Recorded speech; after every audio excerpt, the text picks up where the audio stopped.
terinspirasi dari salah satu wisata di Mempawah. Nah, cerita ini berjudul Keramat Kepiting, karya Dian Trilestari. Ingat ya, cerita ini hanya fiksi. Dahulu, di sebuah wilayah Mempawah, terdapatlah hutan yang dipenuhi pepohonan-pepohonan tinggi. Di hutan itu dihuni banyak para binatang. Mereka hidup dengan damai dan tenang. Apabila malam, hutan tidaklah sunyi. Suara burung dan suara jangkrik saling bersahutan. Apabila pagi tiba, suara burung-burung saling berkicauan. Mereka keluar dari sarangnya hendak mencari makan. Ada pula beberapa burung yang hidup di atas atap di sebuah pondok. Di pondok itu hiduplah seorang gadis cantik bernama Tanjuwita. Tidak hanya cantik, Tanjuwita juga memiliki hati yang sangat baik. Tidak hanya bermain dengan hewan, ia juga menanam di kebun dan menjelajahi hutan. Setiap pagi, ia menyapa para sahabat-sahabatnya dan memberi makan kepada para burung.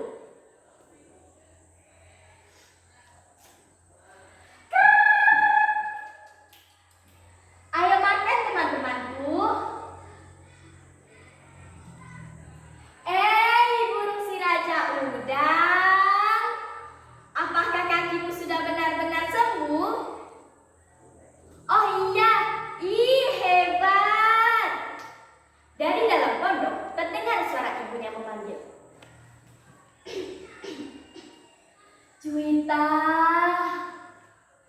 anakku, kemarilah nak. Naik dulu ke dalam rumah sebentar. Nak, janganlah terlalu sering kau beri makan burung-burung itu ya nak.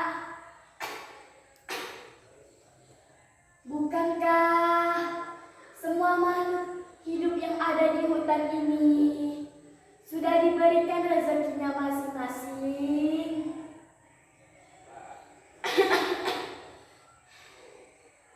Tetapi kalau itu membuatmu merasa tidak bosan, tidak apa-apalah. Nak, janganlah pernah keluar hutan ya nak. Tetaplah di sini bersama ibu nak. Di luar sana sangatlah berbahaya. Juwita patuh akan nasihat ibunya. Tetapi di dalam hatinya masih banyak berbagai pertanyaan. Mengapa ibunya selalu melarang ia untuk keluar jauh dari pondok? Dan mengapa ibunya tidak mengajak ia untuk keluar dari hutan? Untuk mengusir rasa kecewa, Tanjuwita pergi ke ladang di belakang rumahnya untuk memetik beberapa sayuran. Tiba-tiba, di balik semak bunga tulang, ada yang bergerak.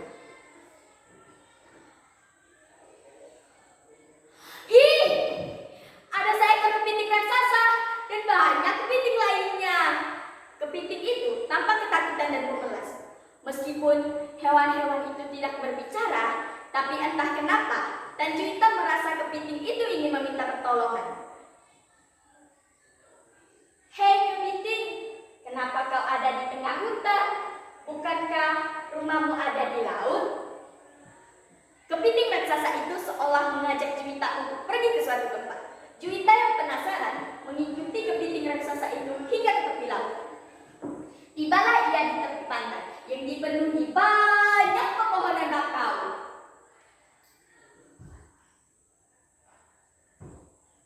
Juwita takjub melihat pemandangan yang ada di hadapannya. Di dekat pantai, ia melihat banyak kapal ditambang. Sedangkan di daratan, ia melihat banyak perkemahan. Orang-orang di kemah itu menangkap kepiting sepanjang pantai.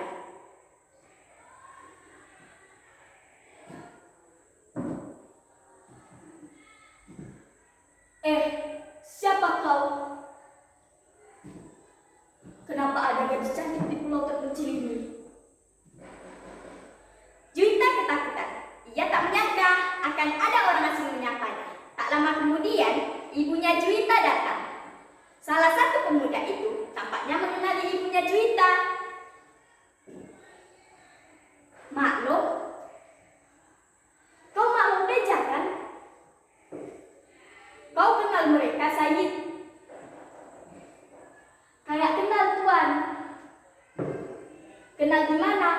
keluargamu. Sepertinya dia mengasuh di istana, Tuan. Jadi, anak perempuan tadi, apakah anaknya? Saya tidak tahu, Tuan. Tapi mana mungkin itu anak makhluk teja? Muka mereka saja berbeda.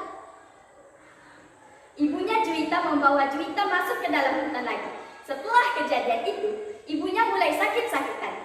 Juwita merasa bersalah karena sudah melanggar pesan ibunya untuk tidak keluar jauh dari pondok.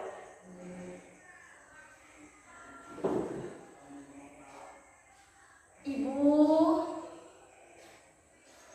makan ya, Bu. Ibu makan sedikit sekali.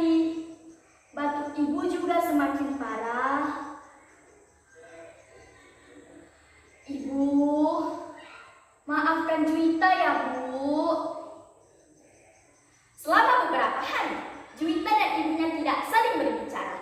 Kondisi ibunya juga semakin parah. Ibunya hanya berpesan untuk menjaga hutan itu dan tempat tinggal mereka.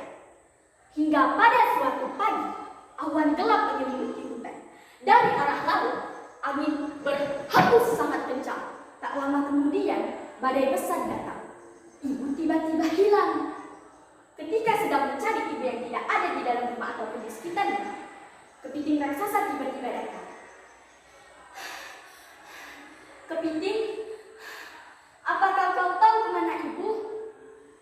Juwita mengikuti kepiting raksasa itu hingga ke tepi laut sambil menghindari dari hujan deras. Saat itu, pantai diselimuti badai semakin hebat. Ribuan kepiting menggali pasir dengan capit-capit tajam mereka. Mereka meruntuhkan daratan dan menenggelamkan perkemahan. Orang-orang di kemah itu berhamburan menaiki kapal untuk meninggalkan pulau itu. Pohon-pohon bakau bertumbangan, puing-puing kemah berhamburan, ombak-ombak besar menerjang batu-batu karang. Sebagian daratan tenggelam. Ia melihat selendang ibunya di atas batu karang.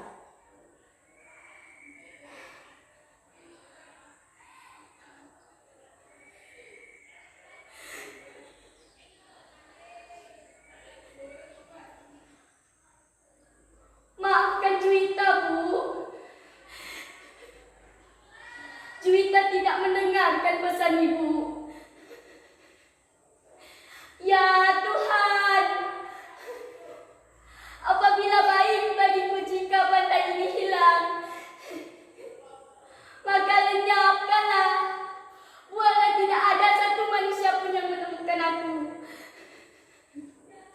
Jika mereka menemukan tempat ini, maka tenggelamkanlah daratannya, agar mereka tidak datang mendekat lagi.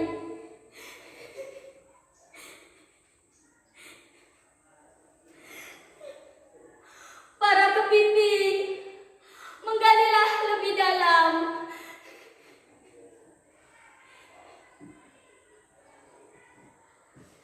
Sejak saat itu, pantai tersebut pun tenggelam dan menjadi legenda. Tan Juwita juga tidak pernah ditemukan.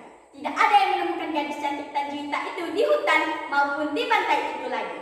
Itulah kisah kerabat kepiting dari Kuala Sejapa, mengajarkan kita untuk selalu menjaga lingkungan dan bertanggung jawab. Saya, Raisa Febriani.